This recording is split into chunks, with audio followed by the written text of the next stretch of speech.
Bonjour, j'ai le privilège de vous apporter le 9e de 22 messages au sujet de la prière, avec un mot que j'appelle la prière avec anticipation.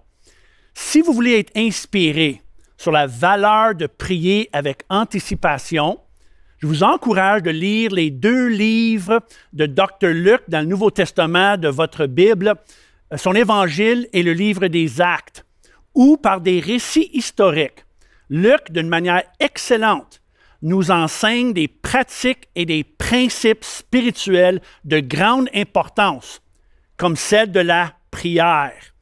Du début de son premier livre jusqu'à la fin de son 2e, Luc nous révèle que la prière est l'élément catalyseur pour tous les moments marquants et les événements saillants dans la vie de Jésus, les disciples et l'Église, dont la raison pour laquelle son récit de l'arrivée de Jean-Baptiste et Jésus-Christ sur la scène de l'histoire débute avec un peuple qui prie et un homme qui prie. Luc chapitre 1. Toute la multitude du peuple était dehors en prière à l'heure du parfum. Alors un ange du Seigneur apparut à Zacharie et lui dit, « Ne crains point, Zacharie, car ta prière a été exaucée. » Les événements historiques autour de la naissance de Jean-Baptiste et Jésus-Christ débutent avec un peuple qui prie et un homme qui prie. Et ce n'est pas par hasard que Luc inclut ces détails dans son histoire, car la prière est non seulement le contexte pour ces histoires, mais l'élément catalyseur. C'est la prière qui lance tout en motion. Et là, par la suite, d'une histoire à l'autre, Luc nous enseigne que la prière joue un rôle intégral dans les événements clés de Jésus et de l'Église, dont la raison pour un ajout important dans l'histoire du baptême de Jésus, comme raconté par Luc, comparé à Matthieu. Voici la version Matthieu. Dès que Jésus eut été baptisé, il sortit de l'eau. Voici les cieux s'ouvrirent et il vit l'Esprit de Dieu descendre sur lui. Et voici une voix fit entendre des cieux ces paroles. Celui-ci, c'est mon Fils bien-aimé, en qui j'ai mis toute mon affection. Maintenant, la version de Luc. Jésus fut baptisé et, pendant qu'il priait, le ciel s'ouvrit, le Saint-Esprit descendit sur lui et une voix fit entendre du ciel. C'est la même histoire. Mais Luc ajoute la phrase « pendant que Jésus priait ». Car encore une fois, Luc veut nous enseigner que c'est la prière qui déclenche le surnaturel. C'est la prière qui ouvre le ciel, qui attire l'onction de l'Esprit et nous donne une oreille pour entendre la voix du Père. Cause et effet, action et résultat. Selon Luc, rien n'arrive par hasard, mais toujours en réponse à la prière. La prière est le contexte et le catalyseur pour connaître les interventions surnaturelles de Dieu dans le temps de Luc et encore aujourd'hui pour vous et pour moi. Non seulement dans cette histoire et celle de Zacharie, mais dans une histoire après l'autre. Parfois, c'est la prière d'une personne et parfois, c'est la prière d'un groupe. Mais à chaque fois, quelque chose de remarquable prenne place parce que quelqu'un, à quelque part, prie. Et une de mes préférées parmi ces histoires est celle de Pierre et Corneille, comme racontée en Actes chapitre 10. C'est l'histoire d'un Juif d'un côté et d'un Italien de l'autre. 2 hommes complètement différents, dans 2 villes différentes, 2 cultures différentes, 2 arrière-plans différents, 2 ethnies différentes, mais liés ensemble par la prière. Et d'une manière fantastique, Luc nous raconte comment les histoires de ces 2 hommes s'unissent dû à la prière. D'abord, nous avons Corneille, un soldat italien qui, malgré les 1001 dieux des Romains, il aime et craint le Dieu des Juifs, le seul vrai Dieu, notre Dieu. Et Corneille prie ce Dieu pour son peuple. Il prie Dieu en faveur de son peuple, les Italiens. Il avait à Césarée un homme nommé Corneille, centenier dans la cohorte dite italienne. Cet homme était pieux et craignait Dieu et priait Dieu continuellement. Et là, en même temps, nous avons Pierre dans une autre ville, Joppé. Et lui aussi, il prie. Pierre monta sur le toit vers le 6e heure pour prier. Tout en Acte 10. Un homme qui prie là, un autre homme qui prie ici. Et pendant que Corneille prie Dieu, Dieu lui demande d'aller chercher Pierre pour que Pierre annonce l'Évangile à son peuple, pour que Pierre annonce l'arrivée de Jésus-Christ, sa vie, sa mort, sa résurrection et le salut en son nom. Dieu lui dit, Corneille, tes prières sont montées devant Dieu. Envoie maintenant des hommes à Joppé et fais venir Simon, surnommé Pierre. Impensable et impossible comme mission, car jamais Pierre acceptera d'entrer dans la maison d'un Romain, les archi-ennemis des Juifs, les persécuteurs et oppresseurs, pour leur offrir le salut en plus, pour les offrir la vie nouvelle et éternelle, le pardon des péchés. Jamais il aurait fait ça. Mais pendant que Corneille prie, Pierre prie aussi. Et le Seigneur lui prépare pour aller chez Corneille, par une vision afin de corriger Pierre sur ses préjugés. La voix de Dieu se fit entendre pendant qu'il priait. Ce que Dieu a déclaré pur ne regarde pas comme souillé. L'Esprit lui dit, voici, 3 hommes te demandent, lève-toi, descends et pars avec eux sans hésiter, car c'est moi qui les ai envoyés. Le lendemain, il se leva et partit avec eux. Et par le message et le ministère de Pierre, toute la maison de Corneille a été convertie et remplie de l'Esprit d'un coup. La Pentecôte des gentils, comme celui des Juifs en Acte 2. Comprenez, parfois quand nous prions, nous recevons la réponse, mais autrefois, nous devenons la réponse. Corneille a obtenu et Pierre a devenu. En ce début d'année, priez non seulement pour obtenir, mais pour devenir. Pour devenir la réponse à la prière de quelqu'un d'autre. Ne priez pas seulement pour obtenir un miracle, mais priez pour devenir le miracle, pour quelqu'un d'autre. Quelqu'un que vous ne connaissez même pas possiblement, mais qui est en train de prier Dieu pour un secours, une réponse, une personne, comme Corneille avec Pierre.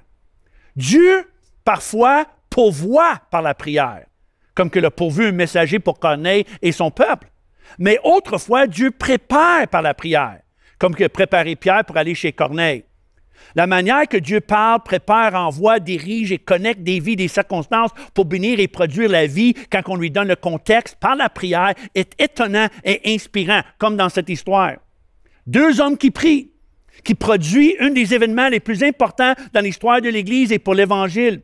L'arrivée du Saint-Esprit sur les non-juifs pour être le signe et le sceau que Dieu aime et sauve tous. L'Évangile est pour tous les peuples et toutes les nations, une vérité dont nous sommes les bénéficiaires encore aujourd'hui. Mais tout cela, impossible et impensable sans que 2 hommes prient. Ne sous-estimez jamais ce que Dieu peut faire avec un peuple ou avec une personne qui prie. Combien d'opportunités, de possibilités sont manquées, gâchées ou perdues par la simple négligence ou refus de prier. Personnellement, en 2022, moi, je ne veux pas passer à côté d'aucun miracle ou d'aucune opportunité, et vous non plus. Prions avec une attente cette année. Prions avec une anticipation pendant ces 22 jours. L'anticipation d'obtenir une réponse et de devenir une réponse. Et n'oublions jamais, ça nous dit que Corneille priait Dieu continuellement. Ne lâchez pas. Soyez patients. Dieu est là. Dieu attend. Dieu arrive au bon moment, de la bonne façon, pour la maison de Corneille et pour notre maison, notre famille et notre peuple. En terminant, je vous invite à lire le livre des Actes, chapitre 10, au complet, pour les détails de cette histoire remarquable, et laissez-vous être inspiré à prier avec anticipation. Tout ce que le Seigneur a fait pour Corneille, avec Pierre, il peut faire pour et avec nous. Bonne journée. On se retrouve demain pour le jour numéro 10. Que le Seigneur vous bénisse.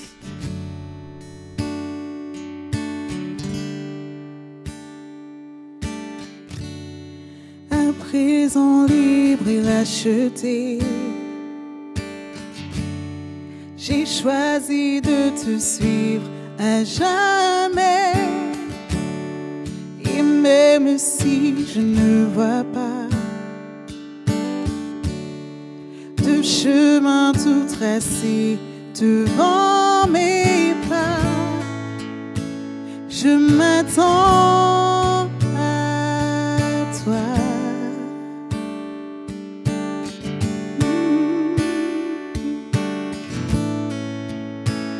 Je m'attends à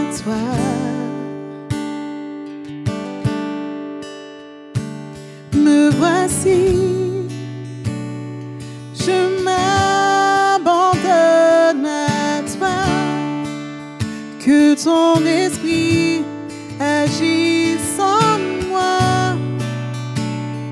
Je veux vivre pour toi.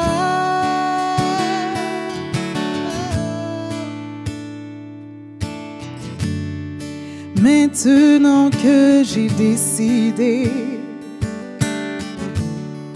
de vivre dans tes plans, tes projets, me voici marchant par la foi.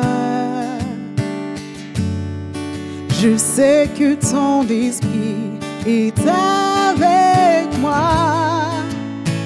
Je m'attends à toi.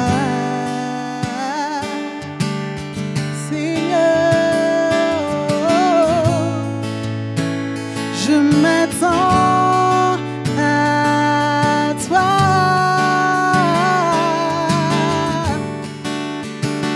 Me voici, je m'abandonne à toi.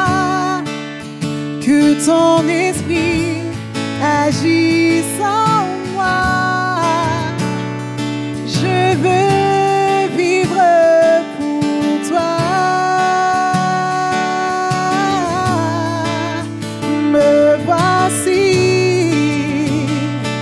Je m'abandonne à toi, que ton esprit agisse en moi. Seigneur, sers-toi de moi.